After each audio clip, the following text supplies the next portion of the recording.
What's up, guys? It's Josh here, back with another Kansas City Chiefs related video, and I am finally back from vacation, back to my old setup in normal quality. But today I wanted to make a quick video going over some Kansas City Chiefs depth chart notes and some injury concerns heading into week 1 against the Cleveland Browns.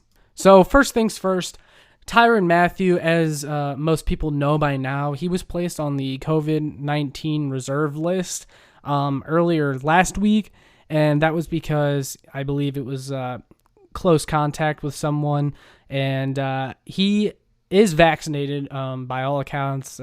Multiple reporters, including Matt Verderot from Fansided, have said that they believe Tyrann Mathieu is 100% vaccinated, and the protocol suggests that if he goes for 5 days without showing any symptoms, then he'll be back at practice Wednesday. And it sounds like Andy Reid and the Chiefs coaching staff are also confident that Tyrann Mathieu will be back.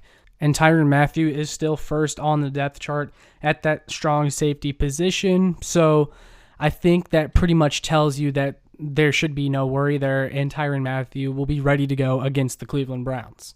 Second note that I wanted to share is that Mike Hughes appears to be the starter at slot cornerback over Rashad Fenton, and I think that speaks to the progression and the promise that Mike Hughes has showed in his short time being with Kansas City, that he has already earned the starting job over Rashad Fenton. I think we're seeing the Chiefs value that potential that he had, and it seems like he's starting to fulfill that a little bit. He's starting to get comfortable in the Chiefs defense, and that first round pedigree that he had seems to be justified because he's going to be getting his first start with the Chiefs this Sunday. Although one thing I was disappointed to see regarding Mike Hughes is that he's not listed as the starter at kick return. It is Byron Pringle, and though Byron Pringle, I'm actually fine with him back there at kick returner. I thought Mike Hughes showed to be our best returner all preseason. I mean, he was running people over, showed great field vision, but also he's shown as second string at kick returner and second string at punt returner. First on the depth chart at punt returner is Nicole Hardman. Honestly, not a fan at all. I think we all agree that Hardman at returner, whether it's kick return or punt return, is panned out. He only averaged 7 yards per punt return last year, and I mean, his decision-making isn't good, and I think he should focus strictly on offense and being a more complete wide receiver. So I hope Hughes gets a chance to return some balls at some point, but we'll see. All right, the next thing I wanted to address is now with Willie Gay on IR. Ben Niemann is listed as one of the starters at linebacker with Nick Bolton right behind him. I imagine it'll be a strong mix of Bolton and Niemann, and then, of course, Anthony Hitchens in there. But I'm not even going to talk about that as much as I'm going to talk about my concern with Willie Gay and his injuries personally. So Gay is going on IR now, and for those of you that aren't aware, new IR rules allow for players to be on IR even for a minimum of 3 weeks. So this doesn't mean Willie Gay is going to be out for the season or on there for like 9-10 weeks. That means he could be on there for just 3 weeks. He had a turf toe injury, Andy Reid reported earlier in the week, last week. So he goes to IR. He's going to be back in a few weeks in all likelihood, but it's not good that he is injured again, and it's not good that he's going to be out for a stretch that happens to be probably one of the toughest stretches on Kansas City's schedule. You got the Cleveland Browns this week and their rushing attack of Kareem Hunt and Nick Chubb, and you're losing an athletic linebacker. And then you also got Lamar Jackson and that athletic offense in week 2, and Willie Gay is not going to be there for that. So that's a concern.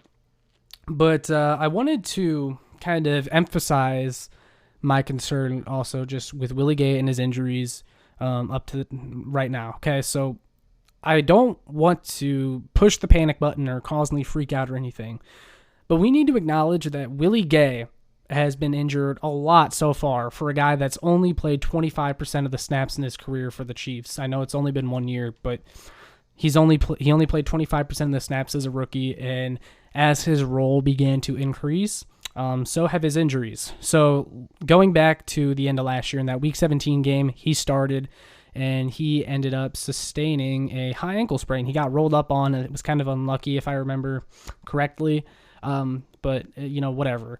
Then, after he returned from the high ankle sprain in the week of Super Bowl practice leading up to Super Bowl LV, he ended up tearing his meniscus. And a torn meniscus is a pretty big deal. I can't remember the optics of the torn meniscus, if it was like a complete tear, partial tear, whatever. He tore his meniscus, had surgery. That's probably, you're looking at a 6 to 8 week recovery, somewhere around there. So that's a notable injury. Then in camp, he had the concussion. And everyone is expecting him to break out and be one of the starting linebackers, which is great. But now he has turf toe that he sustained in that final preseason game. And so my point is that, he's getting this increased role. The spotlight is on him, and they're giving him more snaps, and they're kind of relying on him, and he keeps getting hurt.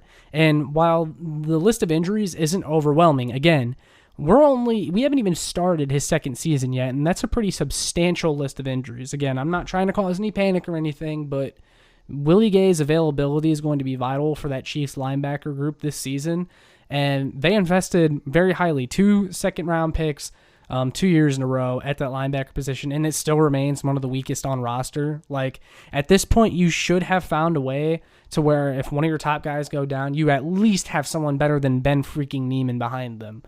But they haven't, and Ben Neiman's looking at playing some pretty serious snaps this Sunday, and it's because Willie Gay is out, and I don't know, it's something that's been on my mind a lot lately, and I don't know if you guys agree with me or disagree with me, but I definitely think Willie Gay and his injuries is something that this team and this fan base is going to have to monitor heavily going forward, because I'm a bit concerned.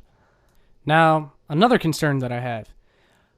Dan Sorensen is listed above Juan Thornhill as the starter at the free safety position. Now, maybe freaking out a little bit too much and reading into it too much, and it is, technically it is an unofficial depth chart, but it is as of yesterday, and I don't think there will be too many changes when the depth chart comes out heading into the game later this week. But at what point do we start to publicly become worried about Juan Thornhill? And I've been someone who has had a strong opinion about this when he was running with the third team in training camp.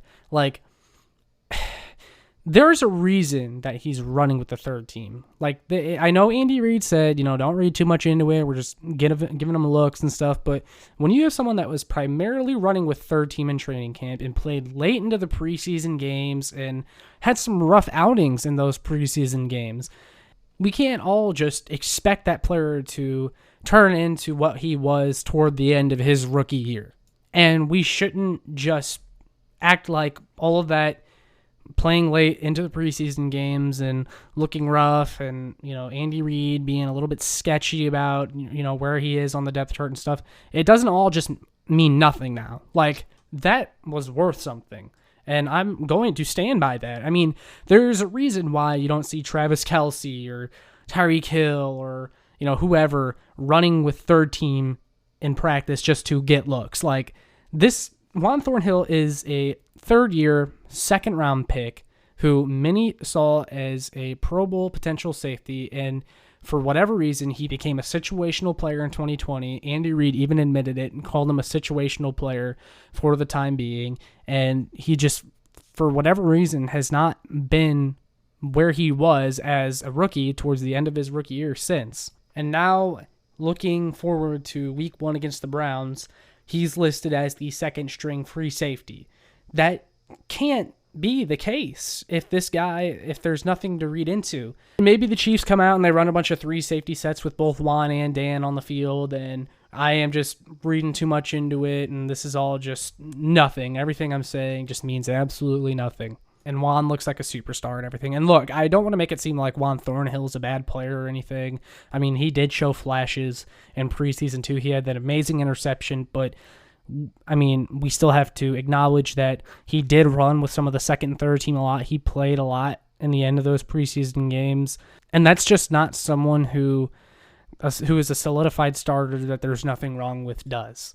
But right now, I'm willing to put money on the fact that Dan Sorensen is probably going to have a higher percentage of the snaps played than Juan Thornhill, and it should surprise absolutely no one because there's something wrong with Juan Thornhill that this team is not letting on. And look, it could be injuries, and if it is injuries, no, that sucks, and I hope Juan Thornhill gets healthy, but let's not hide from reality anymore. Like, what is going on with Juan Thornhill? Why is he not number one on the depth chart? I do not know. And there's something out there that's the whole story is not out, and I'm just wondering when it will be.